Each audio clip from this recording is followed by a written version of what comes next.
It should be closer because I'm afraid people won't be able to hear.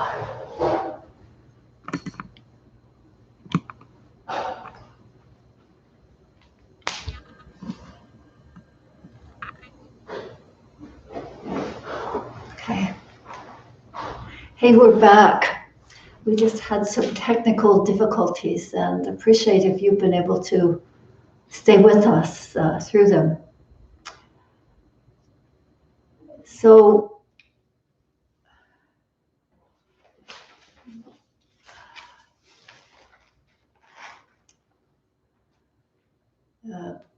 bypassing our Dhammapada reading, I'll go to the little opening verse. Protests across our world, a pandemic that seems to have no end, comet in view between the morning star and sliver moon, chickens being chickens, and technical difficulties, and more. Seems to be the way the world is these days.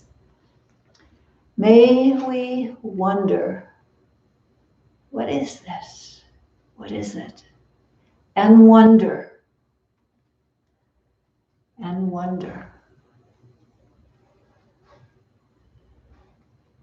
about all of these. Well, good morning and welcome to the morning service on Sunday here at the temple in Ann Arbor. We have Spencer at the computer, Hayun doing the bell ringing and chanting, and Maum overseeing us all.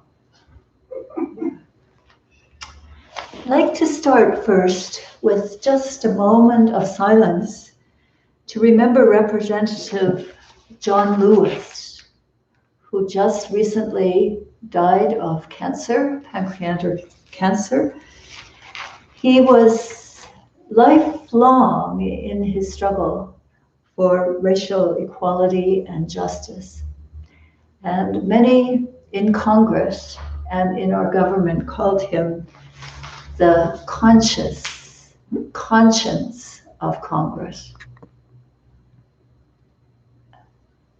There's lots out there to learn about him, so I encourage you to. But in this meantime, let us remember this very special African American who led our country by virtue of his integrity and the actions which rose from that.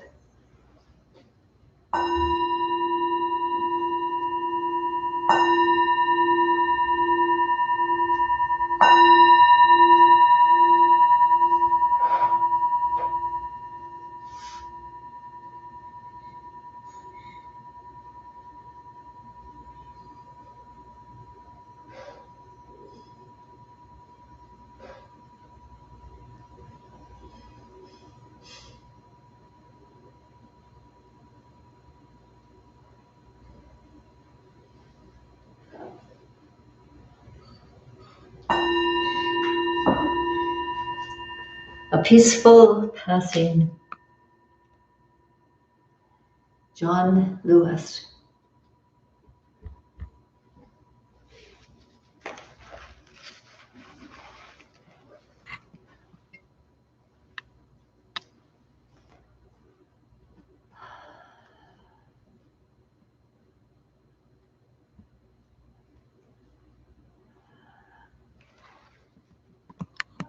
Ah, the 10,000 joys and the 10,000 sorrows. We experience them from the 10 directions these days.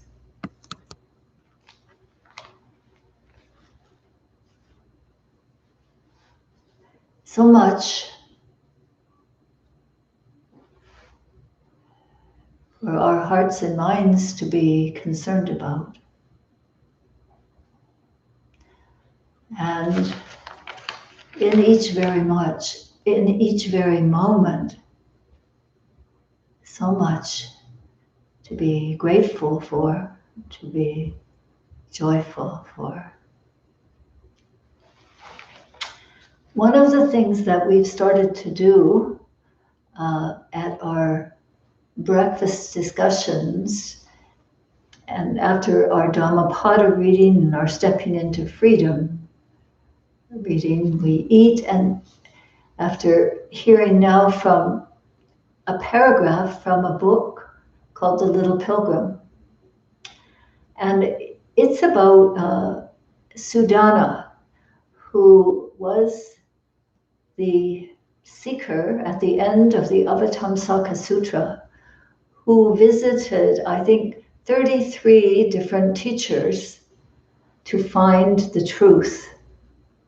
And so we have been reading a few paragraphs each morning. And maybe we're at his 8th teacher right now. But it's been turbulent. He's almost been thrown out from some of his teachers, and he's had to go across deserts and all kinds of, go through long forests and up mountains in his journey. Not always to be greeted with what he would like. And he takes it all. And Koen, a Korean writer and used to be a monk, has a beautiful way of describing the journey, the pilgrimage. Starts out as a little boy, but we find that it's a timeless story. Sometimes the adventures are as a grown person, even though it doesn't seem like 22 years have passed or whatever. So our life is not so different from the little pilgrims these days. And I remember at the very beginning, he met this young woman. He had been put afloat on a raft in a river because it was a time of war in his country, and his nurse wanted to save him. And he got rescued by this young woman. And she took him to her father, who was a wise man, and was to give him the message of who the person was he was to go to next in this journey. And so in their time together, I guess they fell in love. And at one point she said, before Sudana went off, you know, would you like to have me? Her name was Irion. Or are you going to continue on with your journey? And Sudana said, I love you very much, Irion, but I must go to find the truth. So I've been following the story closely since. Yeah. And I think we're all having to, in some sense, balance our love and our wanting to find the truth from within ourselves. So I've been trying to find something to make sense out of all the things that have been happening around the globe and in our own country lately. And I came upon something called Statement of Recognition and Repentance. And it is from the Soto Zen Buddhist Association. This is a group of Zen teachers who have come together as an association, meeting each year and helping each other in many ways with teaching here in North America. And when I read this statement called the Statement of Recognition and Repentance, I thought it really articulated our current situation, even though it was written in 2018 by 3 teachers with the assistance of the whole association. And so I would like to slowly read it to you so that you can digest it, and then we'll go from there. So imagine it's a group of Zen Buddhist teachers, and you're right there too. We always say brothers, sisters, teachers.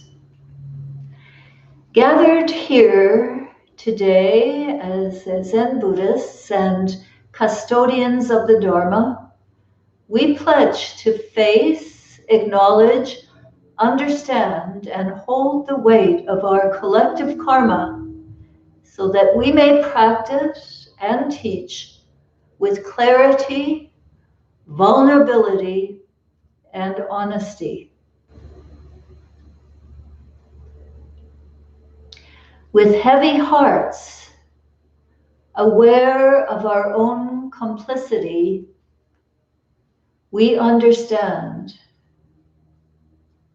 that across time and culture, men have harmed and dominated women, creating patriarchal cultures of fear.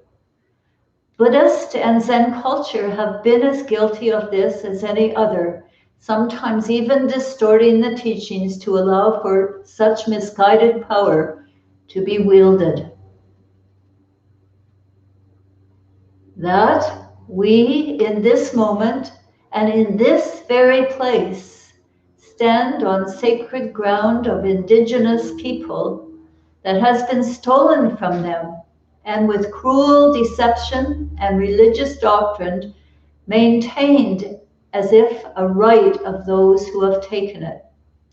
Our nation has capitalized on this theft and their internment and genocide, a theft that continues as indigenous people remain unacknowledged and uncared for by a cruel social system they had no hand in shaping.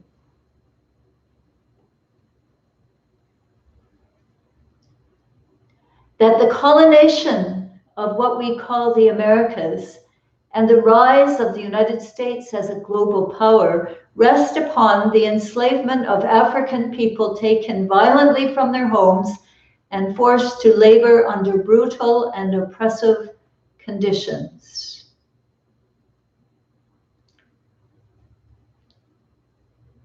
That we as individuals and communities live in a world in which some, only because of the color of their skin, are accorded social and economic privilege.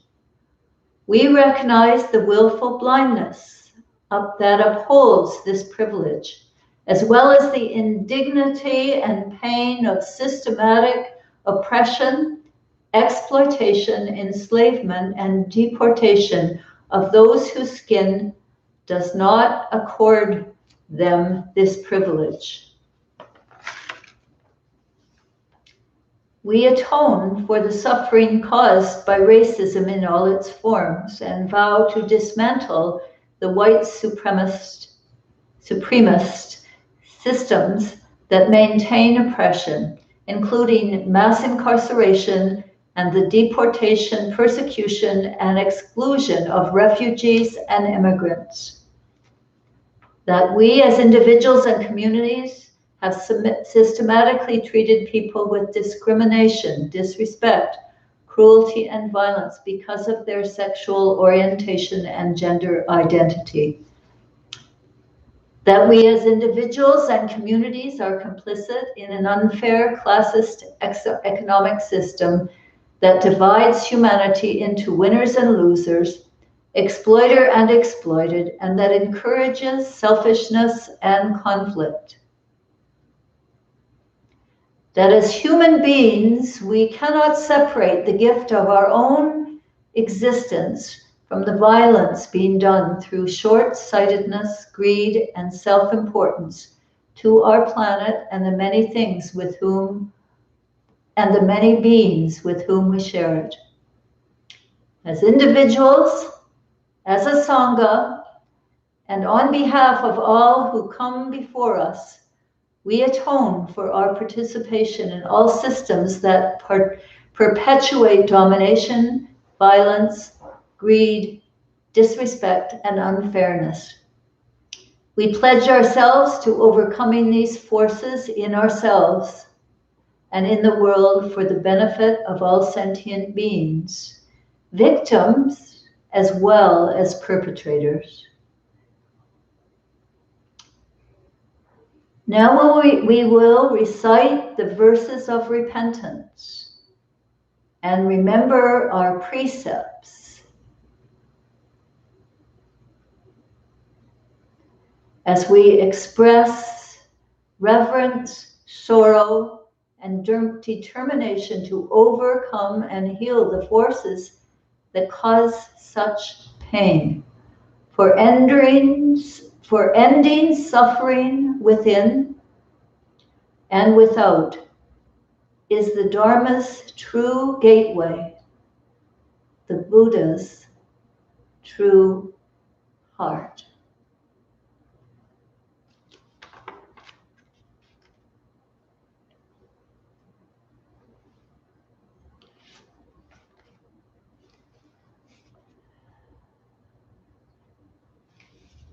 So the repentance gatha. All my ancient twisted karma, born of greed, anger, and delusion, rising from body, speech, and mind, I now fully avow. All my ancient twisted karma, born of greed, anger, and delusion, rising from body, speech, and mind, I now fully avow. 3 times. All my ancient twisted karma, it means that it's almost invisible. It's come from a long time. And it's twisted, so sometimes we just don't see it. All my ancient twisted karma, born of greed, anger, and delusion, rising from body, speech, and mind, I now fully avow.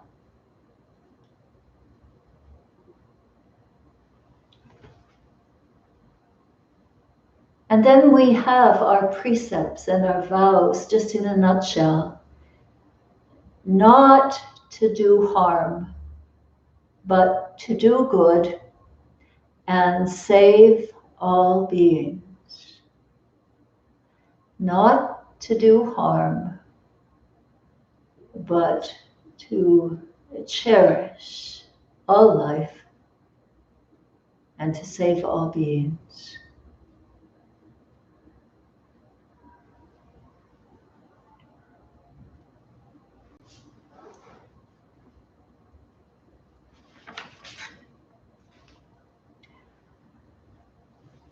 Every day when I look at my computer, I see references to these things that I've just read you. Sometimes all of them in one day, and stories and information. And I realize how I haven't really seen a lot of this very clearly. It kind of reminds me of a little incident with my glasses.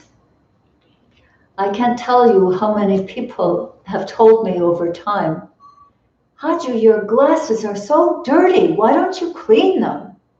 And I obliviously going round, it feels like I can see things. So one of our members actually gave me this little spray and a special cloth to clean my glasses. And when I remember to do that, and sometimes when my own daughter takes them from my face and cleans them, I do see things a little differently. And I realize that I have been blind in that way because I just have not been cleaning my glasses. So I'm thinking that our that is a kind of metaphor for all of us when we haven't really seen clearly and deeply into what's going on around us and in our country and in the world. And we go about, for most of us, in a comfortable bubble, not seeing really clearly. Another practical example is I go out and I really care for the garden. Yesterday I got down on my knees for some time and really got very close to the plants, to the grass. We were weeding a 4-foot strip that goes in a circle around the garden. And it was amazing how, when I really focused, what I saw, I saw many different kinds of grasses. One, I thought, I bet this grass is used for weaving baskets. I appreciate its coarseness and its toughness. I saw other grass that I knew if I did not pull the whole root out, it would grow again. The Buddha used to say something like that in terms of getting our defilements transformed. I even found in a little hollow a mushroom growing. Usually they grow in more shady places, and it was in a little dip. It was a kind of magic place. And there were these purslane.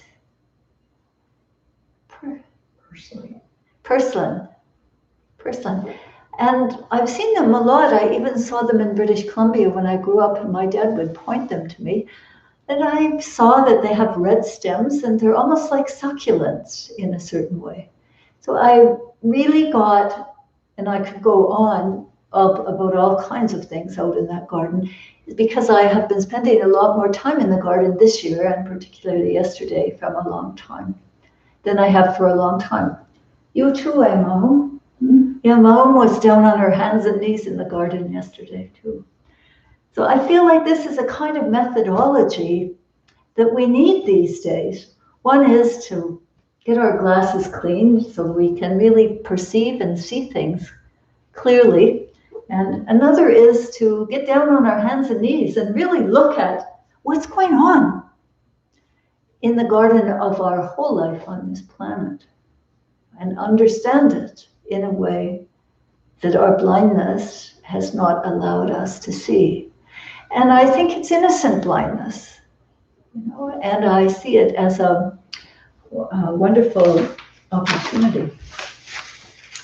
Now, let me see, where am I?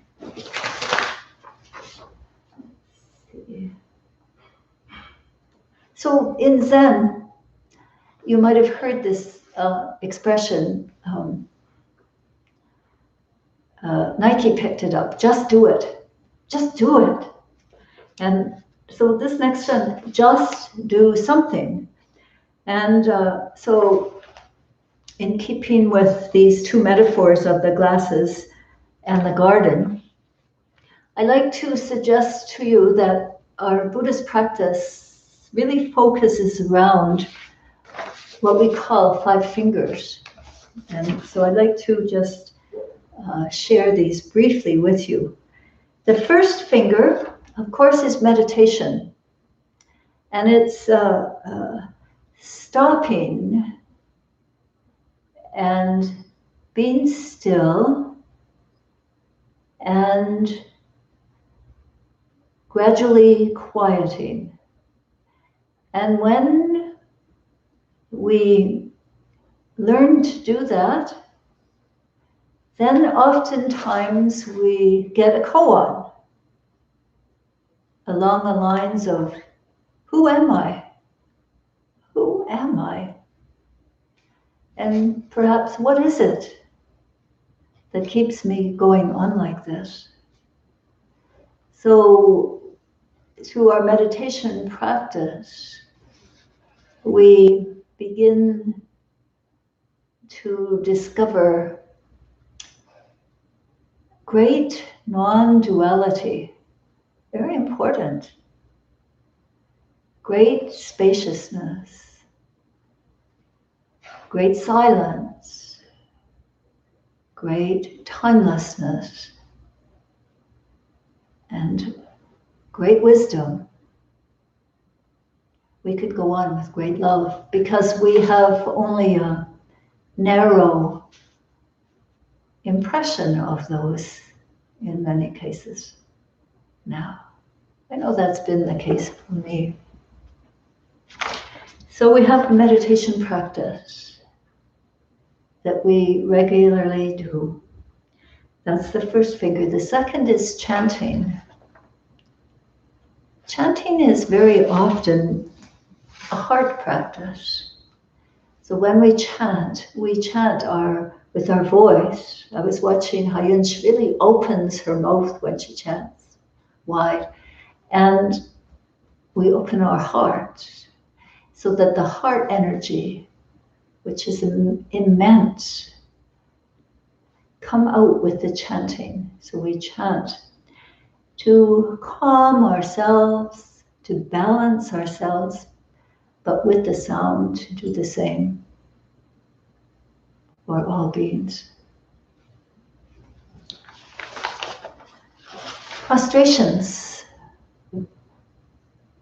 is when we bring ourselves down on the ground, really right on Mother Earth. And we first have our palms down and then up, kind of openness, releasing, embodying. A lot of our habitual patterns are stored in each of the cells in our body. And so doing things to get in touch with our whole body, prostrations is a formal one, really help to release the habitual patterns. And there's something about, in our culture, it's a real me culture and succeed culture and I culture. We say it's the culture of self.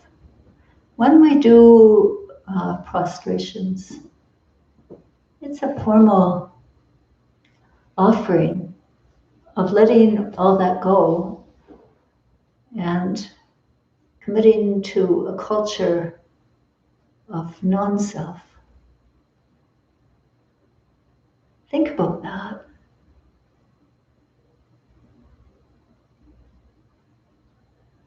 And the next time you do a prostration, really feel the embodiment, the touching of the earth. And what's this culture of non-self that's being talked about? What is it? What is it? Who am I? So meditation, chanting, prostrations, and then the fourth finger is manual work.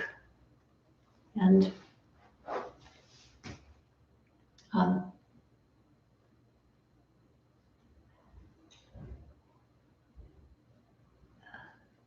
we are kind of in our heads a lot.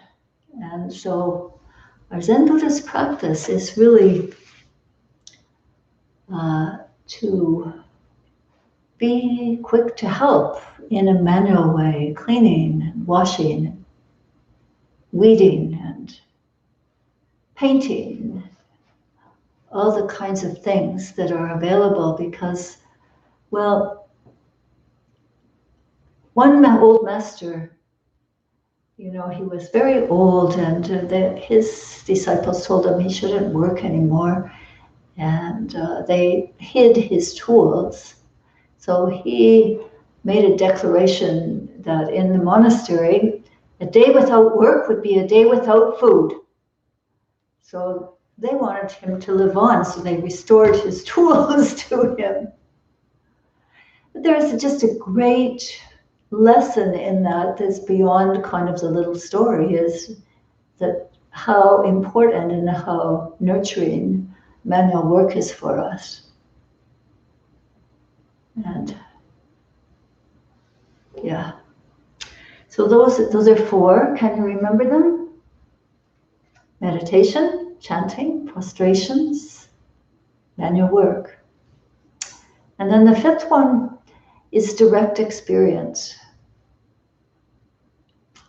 And when I was teaching the meditation course, I would say, instead of reading about Buddhism and meditation or talking about Buddhism and meditation, go practice it. Have a first-hand experience with those prostrations, with trying to sit still, quiet, follow the breathing. Do some walking meditation. So first-hand experience. We say it's kind of better to taste ice cream than to talk about it. That sort of idea. Yeah.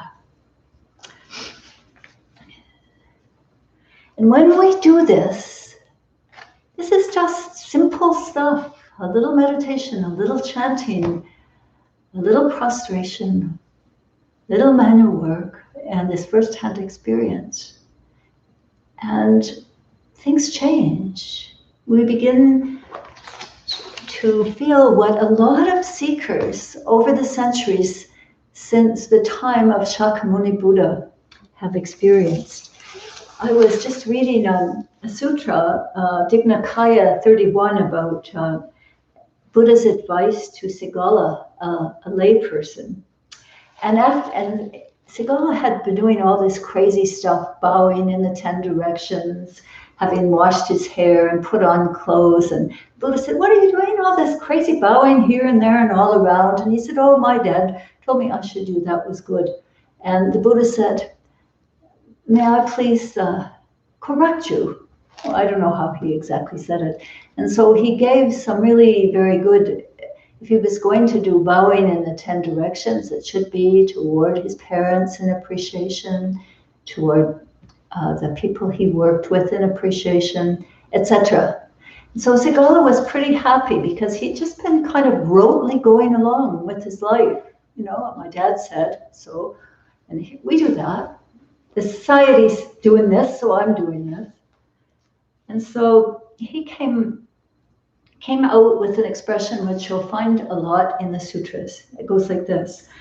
When the Blessed One had thus spoken, Sigala, the young householder, said this: "Excellent, sir, excellent. It is as if one has set upright what has been turned upside down, or revealed what has been hidden away, or shown the way to one gone astray, or brought a lamp into darkness, so that those with eyes might see things there. In this manner, the Dharma is expounded in many ways by the Blessed One." Sigala said, "I take refuge in the Blessed One, in the Dharma, and in the community. May the Blessed One receive me as his lay disciple, as one who's taken his refuge in him from this day forth, as long as life endures." That's like when you begin to investigate the Dharma. It's kind of beautiful. Shown the way to one gone astray, brought a lamp into darkness so that those with eyes might see things there. It's pretty beautiful. So let's do it, I think. Just one more little bit that I wanted to share before we have our announcements. And this is from the book of Householder Koans by Eve Marco and Wendy N. Getko. And they say, can we reach beyond what we already know, how we behave, trusting and radically accepting the life we're given, calling nothing right or wrong or fair or unfair, appreciating the uniqueness of each moment of the situation as a blessing to penetrate and finally even appreciate. So this life of the 10,000 joys and sorrows is our great opportunity to answer, who am I? What is it that keeps me going on like this? And those answers are present in all of us. We're all Buddhas. Cleaning up our glasses.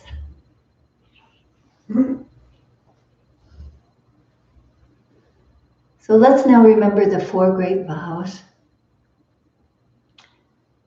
All beings, one body, I vow to liberate. Blind passions, one root, I vow to terminate. Dharma gates, one mind, I vow to penetrate. The great way of Buddha, I vow to realize. One moment at a time. And now the camera is getting moved to Haiyun for some announcements.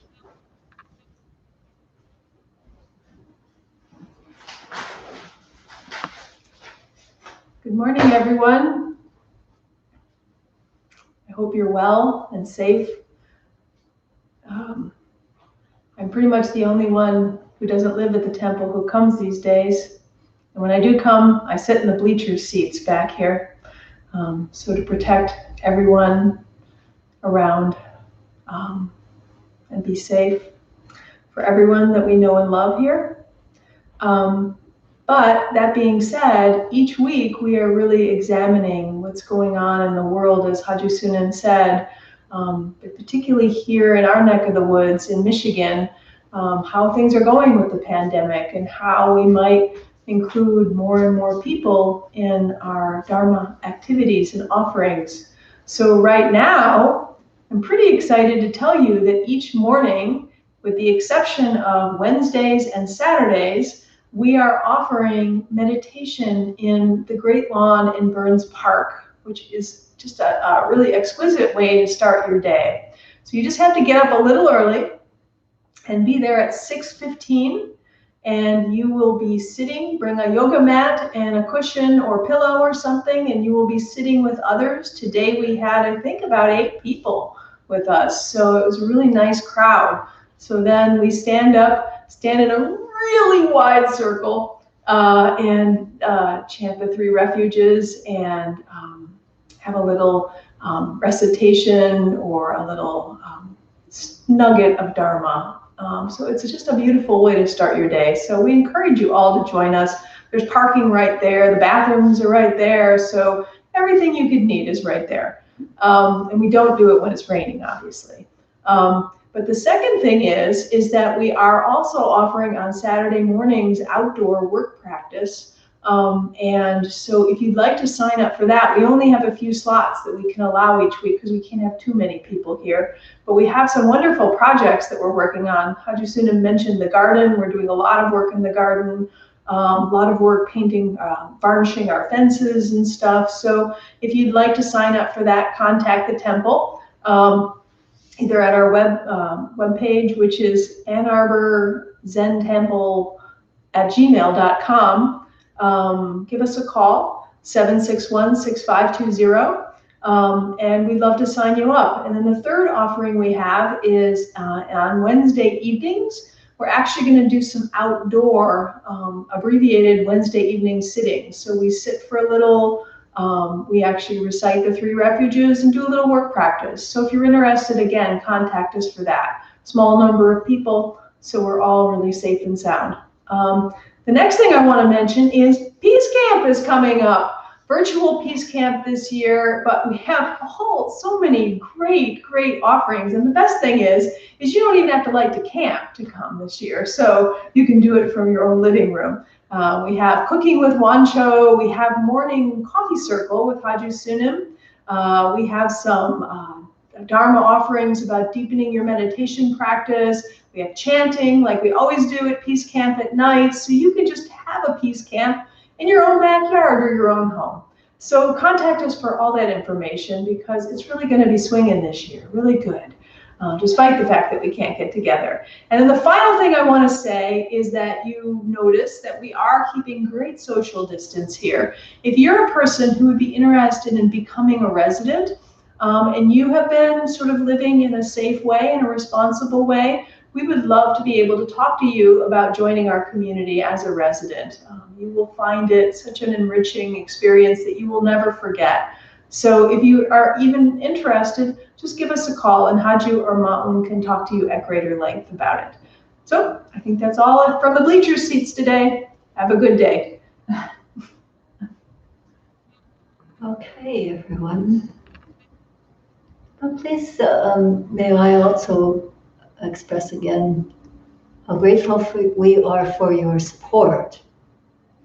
Sometimes bringing things, coming to help when you can, and also continuing to receive your financial support, because we still do have bills to pay, and we're also trying to do some basic renovation.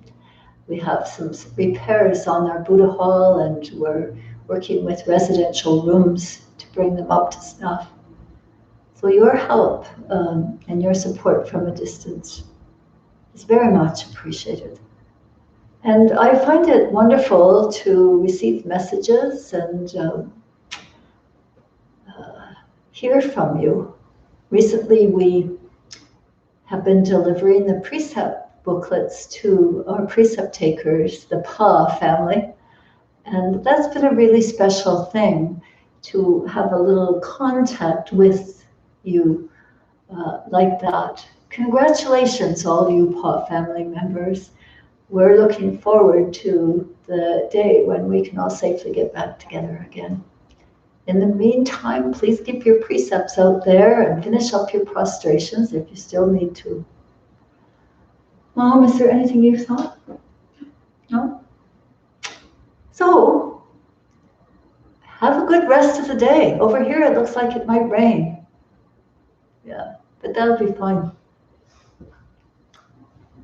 There's an expression, it's Songbol Hashipsho, and it means just please become Buddha. So just remember, it's in you. So you just have to do it, do something. Not to harm, but to cherish and to save all beings. Have a good day. Bye.